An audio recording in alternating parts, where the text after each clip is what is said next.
കൊയ്ത്ത് കഴിഞ്ഞ നല്ല മഴ, പാടത്ത് നിറയെ വെള്ളവും ചെളിയും. ഇവർ ഫുട്ബോൾ ടൂർണമെന്റിന് തെരഞ്ഞെടുത്തത് ഈ വയലാണ്. പത്തനംതിട്ട വാഴമുട്ടം ഈസ്റ്റിലാണ് പാടത്തെ ചെളിയിൽ വാശിയേറിയ ഫുട്ബോൾ മത്സരം നടന്നത്.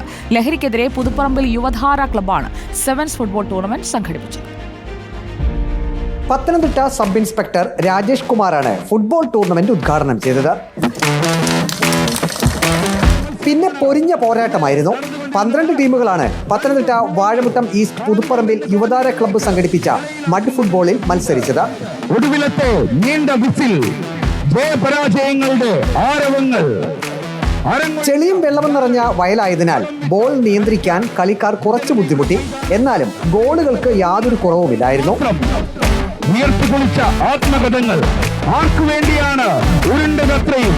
നല്ല രസമുണ്ട്. ആദ്യം ബോൾ കൺട്രോൾ ചെയ്യാൻ നല്ല പാടാണ്. ചൂട് അധികം എടുക്കത്തില്ല. ഇപ്പൊ ചൂടുകാലം അതുകൊണ്ട് വലിയ വിഷയമൊന്നും വരത്തില്ല. നോർമൽ ഗ്രൗണ്ടിൽ കളിക്കുന്നേക്കാളും നല്ല സുഖമാണ്. വീഴുമ്പോൾ വലിയ പരിക്ക് കിട്ടത്തില്ല. നല്ല രസമുണ്ട്. നല്ല പുതിയൊരു അനുഭവം. തെന്നലുണ്ടോ നല്ലപോലെ. പിന്നെ വേറെ കുഴപ്പമൊന്നുമില്ല.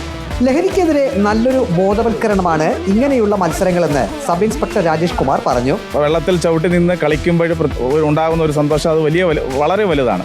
മുതിർന്നവർ പ്രത്യേകിച്ച് ഭരണകൂടമൊക്കെ ചൂണ്ടിക്കാണിച്ച് കൊടുക്കുകയാണെങ്കിൽ അവർ അതിലേക്ക് തിരിഞ്ഞ് ഈ ലഹരി എന്നുള്ള ഒരു മാർഗത്തിൽ നിന്ന് ഒഴിവാകും. വരും വർഷവും മഡ് ഫുട്ബോൾ ടൂർണമെന്റ് സംഘടിപ്പിക്കുമെന്ന് ക്ലബ് രക്ഷാധികാരി SP പ്രസന്നകുമാർ പറഞ്ഞു. ഞങ്ങൾ ഈ പ്രാവശ്യം തുടങ്ങിയ ഈ മത്സരം ഞങ്ങൾ ഇനി തുടർച്ചയായിട്ട് വലിയ ഉത്സവമാക്കി ഞങ്ങളിത് മുന്നോട്ട് കൊണ്ടുപോകും. 21 വയസ്സിന് താഴെയുള്ളവർക്കായാണ് മഡ് ഫുട്ബോൾ ടൂർണമെന്റ് സംഘടിപ്പിച്ചത്. ഫുട്ബോൾ കളി കുട്ടികൾക്ക് ലഹരിയാകട്ടെ എന്നാണ് ടൂർണമെന്റ് സംഘാടകർ പറയുന്നത്.